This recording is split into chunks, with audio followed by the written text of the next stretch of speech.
Mengunjungi situs Keraton Ratu Boko menambah keyakinan bahwa puing bangunan cagar budaya ini adalah keraton atau istana sebuah kerajaan dan bukan candi. Ini terbukti dari arsitektur bangunan keseluruhan yang memiliki pintu gerbang, benteng, keputren, tempat perabukan jenazah, pendopo, dan paseban. Di tempat ini kita juga bisa melihat adanya pemandian, taman keraton, dan alun-alun keraton. Letak Keraton Ratu Boko berada di Jalan Raya Piyungan, Prambanan kilometer 2, Gatak, Bokoharjo, Kecamatan Prambanan, Kabupaten Sleman, Daerah Istimewa Yogyakarta. Sekitar 3 km dari lokasi Candi Prambanan. Untuk memudahkan pengunjung personal, PT TWC, Taman Wisata Candi Borobudur, Prambanan, dan Ratu Boko menyediakan tiket terusan seharga Rp75.000 per orang. Dengan harga ini, pengunjung mendapat tiket terusan kunjungan situs Keraton Ratu Boko sekaligus Candi Prambanan. Pengunjung akan diantar shuttle khusus Prambanan dan Ratu Boko pulang pergi. Menilik sejarah Keraton Ratu Boko tidaklah mudah, karena sampai tahun 2000-an terus berkembang teori soal keraton yang dikaitkan dengan kisah Roro Jonggrang ini. Fahmi Basyah, seorang peneliti matematika Islam, mengatakan bahwa Keraton Ratu Boko adalah bagian dari kisah Nabi Sulaiman dan Ratu Bilqis. Bahkan di dalam bukunya Fahmi menjelaskan bahwa Candi Borobudur adalah istana Nabi Sulaiman yang dipindahkan dari Keraton Ratu Boko yang dipercaya sebagai Keraton Ratu Bilqis. Pada penelitiannya, Fahmi Basyah meyakini bahwa negeri Sabah yang disebut dalam kisah Nabi Sulaiman dan Ratu Bilqis sesuai dengan kondisi geografis Wonosobo, tempat yang bersebelahan dengan Magelang, di mana Candi Borobudur berada. Negeri Sabah ini menurutnya bahkan membentang dari Yogyakarta hingga Wonosobo di sebelah utara dan selatan, dan Boyolali hingga Kulon Progo di sebelah timur dan barat. Meski sempat mengejutkan, namun penelitian yang ditulis menjadi buku Borobudur dan peninggalan Nabi Sulaiman ini tidak membuat gaduh dan cenderung mereda seiringnya waktu.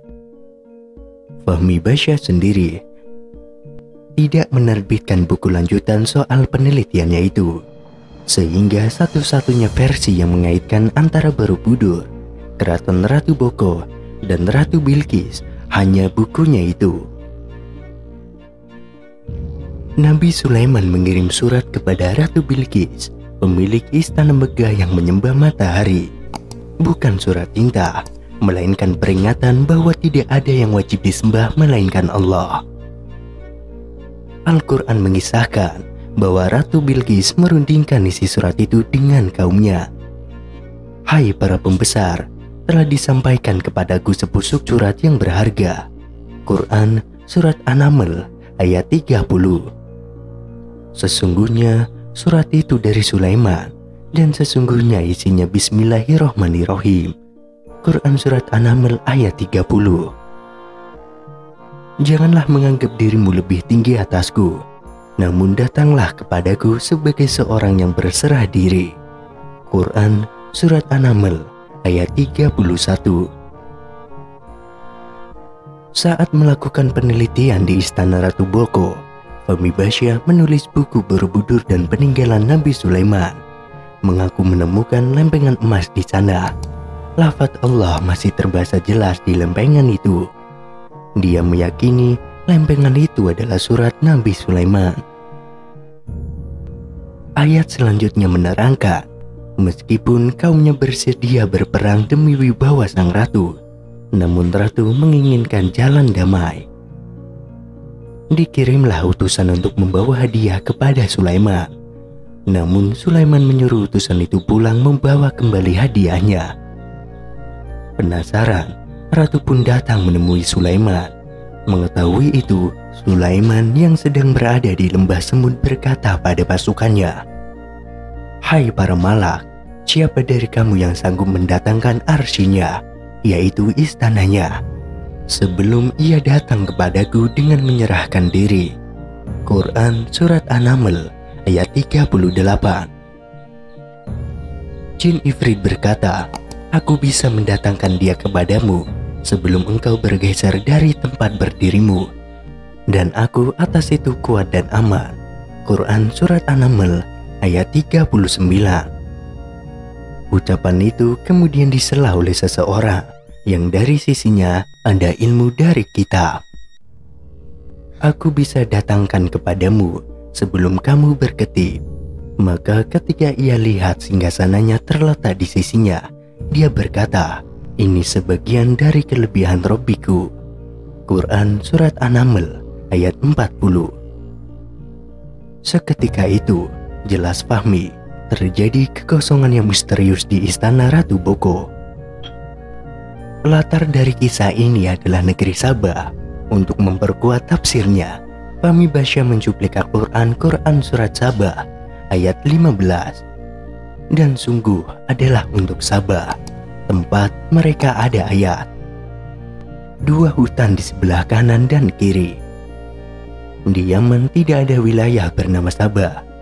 Sedangkan lebih kurang 54 km dari Borobudur ada daerah Wonosobo atau Wanasaba. Wana dalam bahasa Jawa artinya hutan. Wanasaba yang berarti hutan Sabah, hutan tropis terbesar di dunia," katanya. Bagi dia, bukan suatu kebetulan pula istana Ratu Boko adanya di wilayah Sleman, kata yang merujuk kata Sulaiman. Dan di dekat Borobudur juga ada daerah yang bernama Salaman, serempatan kata Sulaiman. Lebih dari itu, setelah mencermati relief-relief Borobudur, Fahmi Basya berpendapat karya seni itu mustahil dikerjakan dengan dipahat, melainkan dengan cara melunakkan batu. "Ini pekerjaan jin," tegasnya meyakinkan.